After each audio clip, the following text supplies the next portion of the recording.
Vous informer, c'est notre devoir. Mesdames et messieurs, bonsoir et bienvenue dans votre émission que vous aimez bien, Tango Koki. Tango Koki, Yakosolo Makamamboka, Tango Koki, Toyeba Nini Zali Kotambo la RDCT, Nini Zali Kotambo la Malamu, Tango Koki, Yakoyeb Sabino ki, Nani ya Mesana Koyeba Misolo Yamboka, Nani Sengiliba Kanga, Tango Koki, Yakoyeb Sabino ete Mokonzi Yamboka Zali Kosala Musala Ndenge Longobani, Azalaki na Katanga, à se retrouver na Est. Awa tozali koloba boye mokonzi mboka azali kokoba sina kokoba pona kosala musala en République démocratique du Congo tango koki toyambi ndeko na biso azali président ya ASADO Association africaine de droits de l'homme azali ndeko Jean-Claude Katende azalaka moko ya baimboka ndeko Jean-Claude Katende bonsoir. Bonsoir. Bienvenue une fois de plus dans notre émission Tango Koki. Merci, avec plaisir. Merci. Avec vous, nous allons parler de tout ce que je viens d'énumérer. Et un peu, alors, vous étiez dans le Haut-Katanga. Je ne sais pas, c'était par coïncidence ou par un hasard. Entre-temps, le chef de l'État aussi était là. Bon, ce n'est pas notre problème, mais d'abord, le Haut-Katanga, la population de cette partie du pays vit dans l'insécurité totale. On n'a pas compris, c'était dit à quoi d'abord?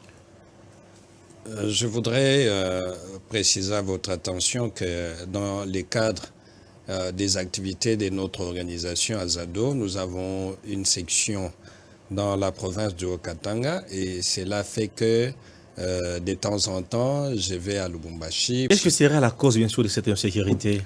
Bon, la cause, je pense personnellement que c'est d'abord la défaillance de la police. Parce que quand la police est bien organisée, quand la police fait son travail, les bandits, ils n'ont pas le temps de se manifester comme on le voit à Lubumbashi. Très bien. Il n'a pas fait uniquement que ça. Il s'est aussi attaqué aux tracasseries constatées au niveau des Kasumbalesa, notre frontière bien sûr avec la Zambie. Dites-nous comment vous avez encore analysé ça? Bon, d'abord, il faut dire que notre poste douanière de Kasumbalesa n'est pas vraiment modernisé. Oui. On travaille encore comme à l'époque de mes ancêtres. Merci. On travaille comme à l'époque des ancêtres. Vous faites plus allusion à quoi? Il n'y a pas des ordinateurs, il n'y a pas d'infrastructure?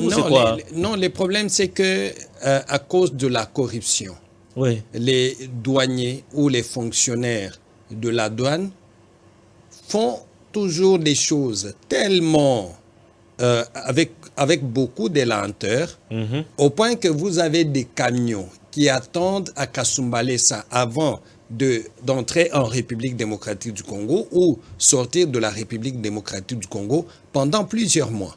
Maître Jean-Claude Katende, je rappelle que vous êtes président de l'ASADO, d'une province à une autre. Le chef de l'État ne s'était pas limité là-bas.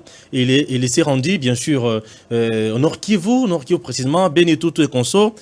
Il a d'abord été accueilli en pompe, puisque là, on considère que c'était une partie réservée à la Mouka. Et cette population chantait « Pardonne-nous, chef de l'État ». Non, je pense qu'il faut faire la part des choses. Il ne faut pas oublier que nous étions dans une période électorale. Oui. Dans la période électorale, chaque citoyen est libre de soutenir le candidat qu'il veut. Bien sûr. Parce que tout candidat, qu'il soit M. Martin Fayulu, qu'il soit M. Ramazan Chadari ou M. Félix Tshisekedi, tout candidat avait toutes ses chances de devenir président de la République. Alors, en termes de travail, le chef de l'État a aussi tenu une réunion là-bas avec la notabilité, avec les ténors du terroir en quelque sorte, comme on peut les appeler. Il a dit qu'il n'y aura pas d'immunité pour les élus qui vont coopérer avec les ADF. Non, je pense que le président de la République, nous comprenons bien ce qu'il a voulu dire. Mais il faut savoir que ce soit pour les députés provinciaux ou pour les députés nationaux, les immunités ne sont pas organisées par le président de la République. Les immunités sont organisées par la Constitution et les lois de la République. Et de ces coins, Museveni, Kagame sont prêts à donner la paix à l'est du pays. Est-ce que ce sont eux qui créent l'insécurité dans l'est de la République démocratique du Congo? Ça ne peut pas sous-entendre sous cette forme-là? Non, je ne pense pas. Aujourd'hui, nous devons tous nous dire que la situation qui prévaut à l'est de la République démocratique du Congo a plusieurs paramètres. Et un des paramètres, c'est le fait qu'il y a des groupes rebelles des pays voisins qui viennent faire des incursions en République démocratique du Congo, créant ainsi une situation d'insécurité. Et pour trouver la solution à cette situation, il ne s'agit pas seulement de regarder aux acteurs de la République démocratique du Congo, il faut aussi regarder aux acteurs de la sous-région, dont le Rwanda et l'Ouganda. Et aujourd'hui, comme le président de la République l'a dit, qu'il a eu l'engagement du président du Rwanda comme du président de l'Ouganda, qui vont participer à créer des conditions de paix en République démocratique du Congo. Nous vivons presque 2 à 3 mois déjà sans Premier ministre. Bien connaît bien que nous tous on a Bruno Tshibalaza toujours wana, puisqu'il y a déjà un nom qui avait circulé dans les couloirs. Albert Yuma aurait été refusé par Félix. Jusqu'à présent, on ne sait pas. Ça bloque. Et si ça bloque, qui bloque? Je pense qu'il revient d'abord aux autorités de la République démocratique du Congo, dont le président Félix, d'intervenir soit directement, soit par ses communicateurs ou soit par un de ses conseillers pour fixer les Congolais sur le processus de nomination du Premier ministre. C'est très important parce que c'est une question qui ne concerne pas seulement les FCC et CACH, c'est une question qui concerne d'abord tous les Congolais. Le Premier ministre est désigné par les partis politiques qui ont la majorité au niveau de l'Assemblée nationale. Comment on va nommer le Premier ministre aussi longtemps que jusqu'à présent, on ne fait que voir Jean-Marc Abound à Kisantou sur un cheval? Je ne sais pas, c'est compliqué là. Non mais vous me faites rire. Je pense que aujourd'hui, la discussion sur le Premier ministre reste au niveau du président Kabila et de Tshisekedi. Qu'est-ce que vous dites? Parce que vous êtes du côté de la société civile. Comment vous voyez la liste de Moïse Katumbi aujourd'hui? Est-ce qu'il est le mieux placé pour devenir les porte-étendards, bien sûr, au niveau de l'opposition?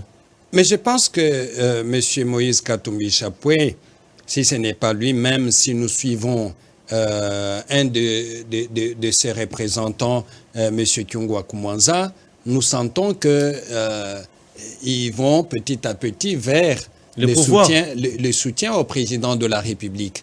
Ils sont dans l'opposition ou ils sont avec le président de la République dans sa majorité. Là, nous devons le savoir. D'ailleurs, c'est une question qui a toujours divisé la classe politique. Non, mais c'est tout simplement parce que les gens ont d'autres critères que les critères objectifs. Maître Jean-Claude Katende, je rappelle une fois de plus que vous êtes président de la SADO, mais sur une association africaine des droits de l'homme en République démocratique du Congo.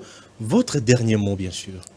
Mon dernier mot, c'est de vous remercier et de dire que l'occasion que vous m'offrez me permet d'apporter ma contribution à cet édifice que nous sommes en train de construire ensemble, la République démocratique du Congo, véritablement démocratique. Voilà, mesdames et messieurs, vous avez compris que nous sommes arrivés à la fin de cette grande émission. Tango Koki, Tolobeli Makamamboka, sans complaisance. Oui, Tolobeli Makamamboka, nabanzi ki tofingi mutute.